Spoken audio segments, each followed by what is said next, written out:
കക്കാട്ടുപറമ്പിൽ ആന വന്നിട്ട് ഇത്രേ. ഇന്ന് കക്കാട്ടെ ഗണപതി അമ്പലത്തിലെ ആറാട്ടാണ് കേട്ടോ. അപ്പൊ വീട്ടില് പറയൊക്കെ വെക്കണ തിരക്കിലായിരുന്നേ. അച്ഛനും അച്ഛമ്മയും എല്ലാരും പറയുടെ തിരക്കിലാണ്. വിഷ്ണു ചേട്ടനെയും നോക്കി മുഷിഞ്ഞപ്പോ ഞാൻ നൈസായിട്ട് ഒറ്റയ്ക്ക് പൂരപ്പറമ്പിൽ പോയാലോ എന്ന് വിചാരിച്ചു. ഇപ്രാവശ്യം കംപ്ലീറ്റ്ലി ഒറ്റയ്ക്കെന്നൊന്നും പറയാൻ പറ്റില്ല, കൂടെ ഒരു വികൃതിച്ചക്കനും കൂടി ഉണ്ട്. ഇതാണ് നമ്മുടെ അപ്പുക്കുട്ടൻ. അമ്പലത്തിൽ പോയി നോക്കുമ്പോണ്ട് അമ്പലമുറ്റത്തിൽ നമ്മുടെ നേരനും കല്ലും ഒക്കെ ഓടി കളിക്കണം.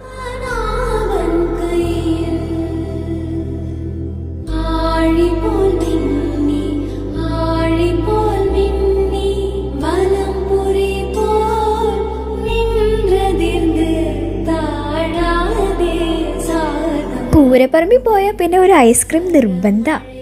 അപ്പൊ ഇന്നത്തെ വീഡിയോ അത്രയുള്ളൂ. അടുത്ത വീഡിയോ ആയിട്ട് വീണ്ടും കാണാം.